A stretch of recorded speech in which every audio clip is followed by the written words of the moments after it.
নমস্কার বন্ধুরা, আপনাদের আরও একবার স্বাগত জানাই পাবলিক ভিউ কলকাতাতে। বন্ধুরা, এই ভিডিওতে আইএসএল ইন্ডিয়ান ফুটবল নিয়ে কিছু গুরুত্বপূর্ণ আপডেট দেবো। যেমন মোহনবাগান দলের সই করে কি বলছে অভিষেক সিং। প্রথম দিন সিনিয়র দল প্র্যাকটিসে মোহনবাগান দলের বেশিরভাগ প্লেয়ার এবং অভিষেক সিং কীরকম ট্রেনিং সেশন সারলেন। তার পাশাপাশি জামশেদপুর ভার্সেস ত্রিভুবন, মানে যে নেপালের আর্মি দলের বিরুদ্ধে খেলা ছিল, সেই ম্যাচটা কেমন হলো। ইস্টবেঙ্গল দলের ভালো আপডেট দেওয়ার আছে।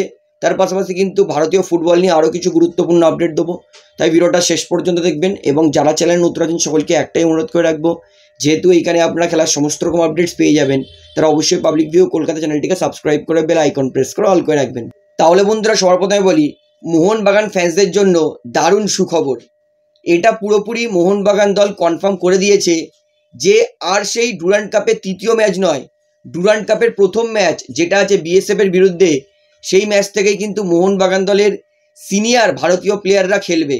অর্থাৎ মোহনবাগান ভার্সেস বিএসএফ যেই ম্যাচটা 29 তারিখ খেলা আছে, সেই ম্যাচে কিন্তু আমরা অবশ্যই মোহনবাগানের সিনিয়র প্লেয়ার যেমন দীপক টাংরি, গ্ল্যান মার্টিন, আপনার লিস্টন কোলাসো, মানবীর সিং, অনিরুদ্ধ থাপা, অভিষেক সিংয়ের মতো প্লেয়ারকে কিন্তু দেখলেও দেখতে পারি। অর্থাৎ মোহনবাগান ফ্যান্সদের জন্য দারুণ সুখবর। তারা যে ভাবছিল যে মোহনবাগান কি করবে প্রথম দুটো ম্যাচে, মোহনবাগান কিন্তু প্রথম দুটো ম্যাচও জিতবে এবং শুধু ডায়মন্ড হারবার এফসি সেটাই অপেক্ষা। মানে প্রথম ম্যাচটা বিএসএফ, মোহনবাগান সিনিয়র প্লেয়ার নামালে কিন্তু কনফার্ম জিতবে। মোহামেডানের বিরুদ্ধেও মোহনবাগান সিনিয়র প্লেয়ার নামাবে, মোহনবাগান কনফার্ম জিতবে। ডায়মন্ড হারবার তারা কিন্তু বিদেশি প্লাস সিনিয়র প্লেয়ার নামাবে, অর্থাৎ ডায়মন্ড হারবার এফসি ম্যাচটা কিন্তু জমবে মোহনবাগানের বিরুদ্ধে। মোহনবাগান যদি একবার কোয়ার্টার ফাইনালে প্রবেশ করতে পারে, ডুরান্ড কাপে যত দল আছে সবার কিন্তু বুক ঢিপ ঢিপ করতে শুরু করবে। কারণ একবার মোহনবাগান যদি ফুল টিম নিয়ে বিদেশি ভারতীয় প্লেয়ার নিয়ে দল নামিয়ে দেয়, অপোনেন্ট দলের জন্য কিন্তু বিশাল বড় বিপদ। কারণ মোহনবাগান কিন্তু অলরেডি একটা সেট টিম, সেই জন্যই বলছি। তো মোহনবাগান ফ্যান্সদের জন্য সুখবর, বিএসএফ ম্যাচ থেকেই কিন্তু মোহনবাগানের সিনিয়র ভারতীয় প্লেয়াররা কিন্তু খেলবে। আশা করি এই ভালো আপডেটটা শেয়ার করে সবাইকে জানান যে মোহনবাগান ফ্যান্স চিন্তার কোনো কারণ নেই। এইবারে বলি, অভিষেক সিং তিনি কিন্তু অফিসিয়ালি মোহনবাগান দলে সই করেছে। মোহনবাগান দল ভারতের শ্রেষ্ঠ ক্লাব। মোহনবাগান দলের ফ্যান বেস পুরো ভারতে সব থেকে সেরা। মোহনবাগান দল চ্যাম্পিয়ন, সেই কারণেই মোহনবাগান দলে সই করেছে অভিষেক সিং। এটা কিন্তু নিজেই জানিয়েছে অভিষেক। তিনি আরও বলেছেন যে ভারতের অন্যান্য ক্লাব, বড় বড় ক্লাব আমাকে অফার করেছিল, কিন্তু আমার ছোটোবেলা থেকেই ইচ্ছে ছিল যে আমি মোহনবাগান দলে খেলবো। কারণ আমি মোহনবাগান দলের ফ্যান বেস জানি, যেটা ভারতের সব থেকে বেশি। মোহনবাগান ফ্যান্সরা গোটা দলকে সবসময় সাপোর্ট করতে আছে, সেটাও আমরা জানি। মোহনবাগান দল চ্যাম্পিয়ন, তারা যেই টুর্নামেন্ট খেলে সেই টুর্নামেন্ট চ্যাম্পিয়ন হওয়ার জন্যই খেলে। এবং আমি এরকমই একটা মেন্টালিটি দলে যেতে চেয়েছিলাম, যেই দল সবসময় চ্যাম্পিয়ন হওয়ার জন্য খেলে। আমি পাঞ্জাবের হয়ে এর আগে আই লিগ জিতেছি, এইবার মোহনবাগানের হয়ে আমি আইএসএল শিল্ড, আইএসএল ট্রফি জিততে চাই। এবং আমি এইটুকুনি মোহনবাগান ফ্যান্সদেরকে বলতে চাই যে আমি অভিষেক সিং, আমার দিক থেকে আমি সর্বস্বটা দেব মোহনবাগানকে চ্যাম্পিয়ন করার জন্য। অর্থাৎ এর থেকে পরিষ্কার যে অভিষেক সিং তিনি মোহনবাগান দলে সই করেছেন, কারণ যেহেতু মোহনবাগান ভারতের শ্রেষ্ঠ ক্লাব, মোহনবাগান চ্যাম্পিয়ন ক্লাব, তাই মোহনবাগান দলে সই করেছেন। এটা অভিষেক সিংয়ের কিন্তু মতামত। অর্থাৎ অভিষেক সিং কিন্তু পরিষ্কার জানিয়ে দিয়েছে যে তার মোহনবাগান দলে সই করার কারণ। তো বন্ধুরা, এইবারে বলি, প্রথম দিন প্র্যাকটিসেই মোহনবাগান দল কিন্তু কাঁপিয়ে দিল। প্রথম দিন প্র্যাকটিসেই কিন্তু একাধিক মোহনবাগান সমর্থকরা কিন্তু মোহনবাগান দলকে অ্যাটেন্ড করতে এসেছে। প্রথম প্র্যাকটিসে কিন্তু মোহনবাগানের প্লেয়াররা বেশিরভাগ ফিজিক্যাল ট্রেনিংয়ের ওপরই জোর দিয়েছে। বল ছাড়া যে সমস্ত ট্রেনিংগুলো হয় সেইগুলো বেশিরভাগ করেছে মোহনবাগান।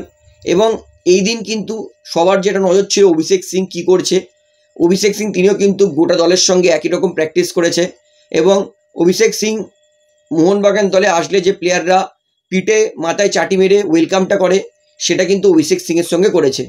অর্থাৎ এর থেকে বোঝা যাচ্ছে অভিষেক সিং তিনি মোহনবাগান দলে এসে যথেষ্ট খুশি। এবং প্রথম দিন কিন্তু প্র্যাকটিসে মোহনবাগান দলের কিছু সংখ্যক ভারতীয় প্লেয়াররা কিন্তু প্র্যাকটিস করছে। এবং আগস্ট মাস থেকে কিন্তু মোহনবাগান দলের সমস্ত বিদেশি প্লেয়ার এবং মলিনা আসবে। অর্থাৎ আগস্ট মাস থেকে কিন্তু মোহনবাগান পুরো দমে বিদেশি ভারতীয় প্লেয়ার নিয়ে কিন্তু প্র্যাকটিস শুরু করবে। আপাতত মোহনবাগান দলের কিন্তু কোচের দায়িত্বে বাস্তব রয় আছে।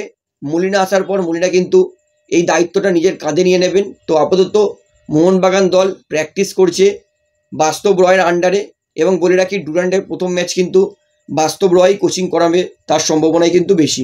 অর্থাৎ আশা করি মোহনবাগান দল প্রথম দিন কেমন ট্রেনিং করেছে, কেমন প্র্যাকটিস করেছে, এই ভিডিওটা শেয়ার করে সবাইকে জানাবেন পুরো ডিটেলসটা। তাহলে বন্ধুরা এইবারে বলি, এফসি গোয়া তারা কিন্তু অফিসিয়ালি একটা সই করেছে 6 ফুট 2 ইঞ্চির একটা দৈত্যাকৃতি সেন্টার ব্যাক পল মোরেনো। এই স্প্যানিশ 31 বছরের সেন্টার ব্যাক, যার মার্কেট ভ্যালু 2,40,00,000 টাকা, ইনি কিন্তু দুর্দান্ত সেন্টার ব্যাক এবং দরকারে ইনি কিন্তু হেড করে গোলও করতে পারেন।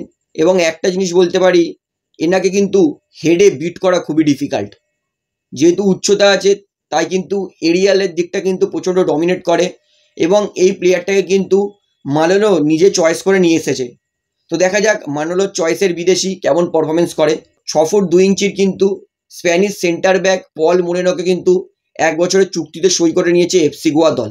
তাহলে বন্ধুরা এবারে বলি, ডুরান্ড কাপে আজকে জামশেদপুর ভার্সেস ত্রিভুবন আর্মির মধ্যে একটা কাঁটায় কাঁটায় জমজমাট ম্যাচ দেখেছি।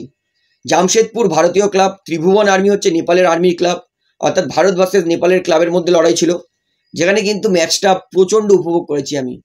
শুরুতেই নেপালের গোলকিপার যদি আজকে ভালো থাকতো তাহলে কিন্তু এই ম্যাচটা নেপাল 2-1 জিততে পারতো। প্রথম গোলটা যেটা খেয়েছে সেটা থ্রো করেছিল জামশেদপুর। নেপালের গোলকিপারটা ফিস্ট করতেই পারিনি, ইজি ফিস্ট করাবো বল ধরা, সেটা ধরতে পারিনি, হাতে লেগেছে, সার্থক গোলের সামনে পড়েছে। 4 মিনিটে সার্থক গোলেই গোল করে জামশেদপুরকে 4 মিনিটে 1-0 গোলে এগিয়ে দেয়। তারপরে কিন্তু দুর্দান্ত কামব্যাক করে ত্রিভুবন আর্মি, বক্সের বাইরে থেকে একটা দুর্দান্ত প্রথম পোস্টে গোল করে কিন্তু তারা প্রথম হাফেই ত্রিভুবন আর্মি 1-1 ড্র করে দেয়।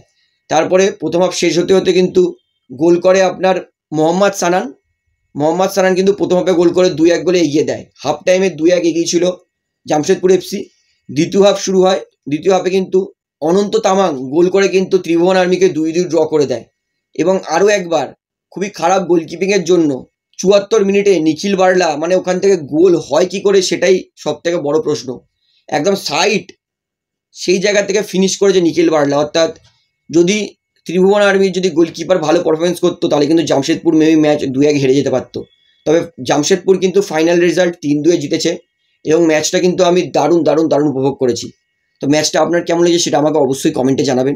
তাহলে বন্ধুরা এবারে লাস্ট আপডেট দিয়ে এটা হচ্ছে, অনেক মোহনবাগান ফ্যান্স চিন্তা করছে যে কবে রবসান রবিনো সই করবে, কারণ মোহনবাগান তো প্রি সিজন শুরু করে দিচ্ছে।